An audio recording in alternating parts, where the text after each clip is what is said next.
সবাইকে জানাই সুপ্রভাত। আশা করি আপনারা সকলেই খুব ভালো আছেন। এখন সময় সকাল 10:30।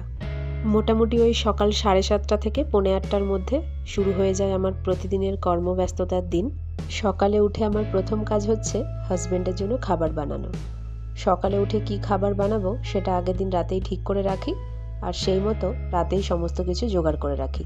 আর সকালে ঘুম থেকে উঠেই ফটাফট করে আগে হাজব্যান্ডের খাবারটাকে রেডি করি, তারপর মোটামুটি সে ডিউটি চলে যায়।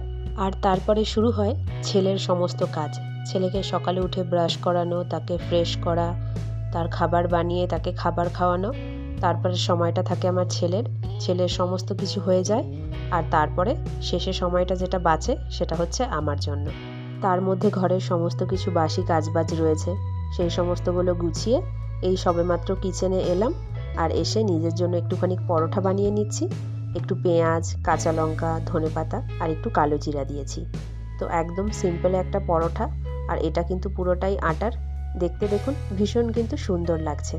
তো এর জন্য আমি আর আলাদা করে কিছু সবজি বানাইনি। এটা কিন্তু ধনেপাতার চাটনি দিয়ে খাওয়া যায়।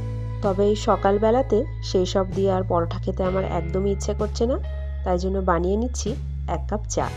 সকালের এই দুধ চাটুকু থাকলেই মোটামুটি আমার ব্রেকফাস্ট কিন্তু কমপ্লিট হয়ে যায়। আর এই দেখুন পরোটাগুলো একটা থালার মধ্যে সাজিয়ে নিচ্ছি। সামনে থেকে দেখতে কিন্তু ভীষণ সুন্দর লাগছে, একদমই বিনা ঝামেলার জিনিস। সাথে নিয়ে নিয়েছি 2টো বিস্কুট। ব্যাস, আজকের মতো ব্রেকফাস্ট একদম রেডি হয়ে গেছে। এবার শুধু গরম গরম খাওয়ার পালা।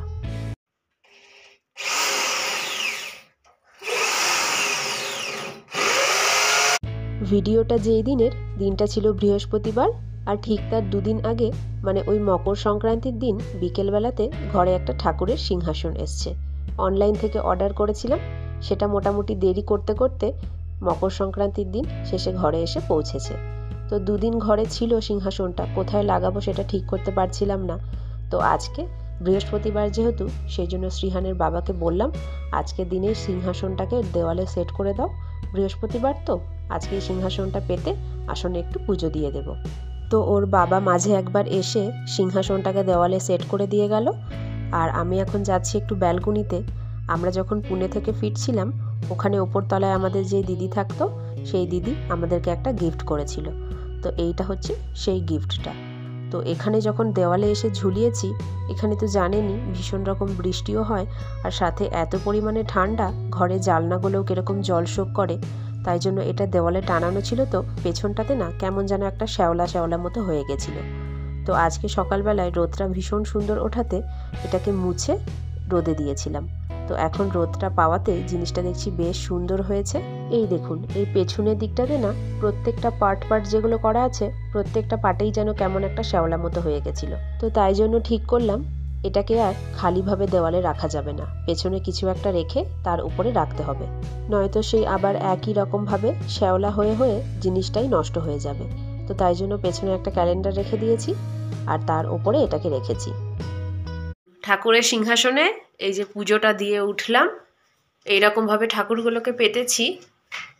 আর 2টো থালা বাসন বার করেছি, এখানে ধূপের স্ট্যান্ডটা দিয়েছি, আর ওপরে এই ফুলটা রেখেছি।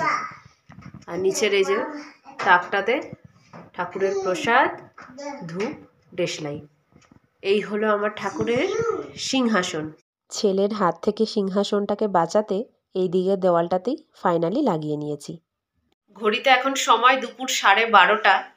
পুজো দিয়ে এই এখনই উঠলাম, বক্সের থেকে সমস্ত কিছু বার করলাম, তো ওই জন্য একটু দেরি হয়ে গেছে। চলুন এবার তাহলে রান্নাঘরে গিয়ে দুপুরে সমস্ত রান্নাবাড়ি বসাই। এই সপ্তাহে ঘরে 3 রকম মাছ এসছে, আর তার মধ্যে একটা মাছ হলো আর মাছ। তো আজকে আর মাছটাকেই বানাবো, তাই জন্য বের করে অনেকক্ষণ আগেই রেখে দিয়েছি। আর মাছটাকে আজকে ভাবছি একটু বেশ রসিয়ে কষিয়ে রান্না করব। তার জন্য মাছগুলোকে এখানে আমি লাল লাল করে ভেজে তুলে রেখে দিয়েছি।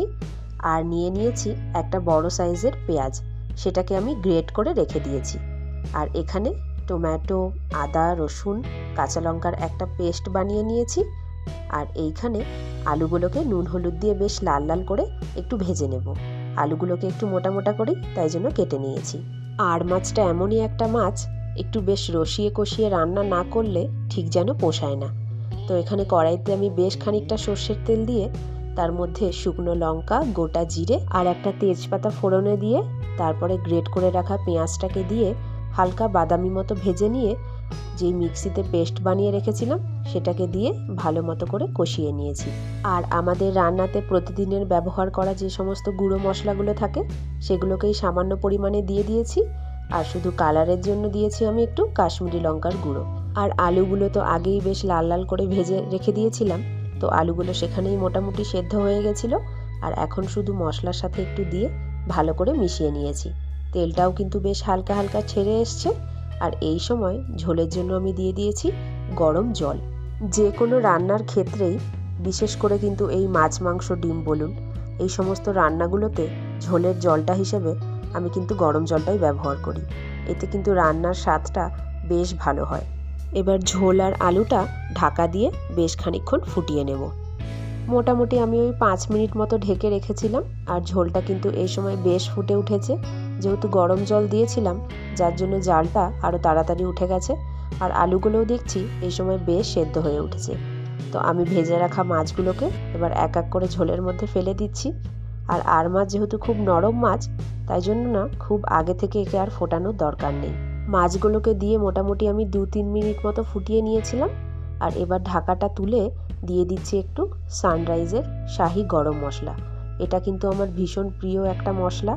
তো আমি যখন ছুটিতে যাই এটাকে অনেকগুলো করে একসাথে কিনে নিয়ে আসি। আর মিশিয়ে দিলাম এখন গরম মশলাটা। একদম আলতো হাতে কিন্তু তরকারিটা নাড়তে হবে। মাছগুলো তো খুবই নরম, নয়তো ভেঙে যাওয়ার ভীষণ রকম চান্স থাকে। আর মাছের রসাও যদি কেউ বানাতে চান তাহলে কিন্তু পদ্ধতিটা একই, শুধু নামাবার আগে একটুখানি ঘি ছড়িয়ে দিতে হবে। আর আজকে আমি এখানে ঘি দিলাম না। তো এই দেখুন তৈরি হয়ে গেছে আমার আলু দিয়ে তৈরি আর মাছের ঝোল। ঝোলটা দেখেই আমার মনে হচ্ছে এখনই ভাত নিয়ে বসে পড়ি। শ্রীহানের বাবা ডিউটি থেকে এই এলো আর ভাতও বেড়ে দিয়েছি, বসে খাচ্ছে। তো চলুন গিয়ে একবার জিজ্ঞেস করি আর মাছের ঝোলটা কেমন খেতে হয়েছে। কি গো, আর মাছের ঝোলটা দিয়ে ভাতটা কেমন খাচ্ছ? হেভি টেস্ট হয়েছে। মাংস ফেল। মাংস ফেল? বাবা, তাহলে খাও তাহলে। একদম ঠিক আছে তাহলে খাও, আমিও ভাতটা নিয়ে আসি। হ্যাঁ বসছি। চলুন আমিও তাহলে খেয়ে নিই, খেয়ে দিয়ে এবার একটুখানি বেরোবো। চলুন ব্লগটাও তাহলে আজকে এখানেই শেষ করছি। ভালো লাগলে একটা করে লাইক, কমেন্ট, শেয়ার করবেন। তাহলে সকলেই ভালো থাকবেন, সুস্থ থাকবেন। খুব তাড়াতাড়ি দেখা হবে পরের আরেকটি নতুন ব্লগে।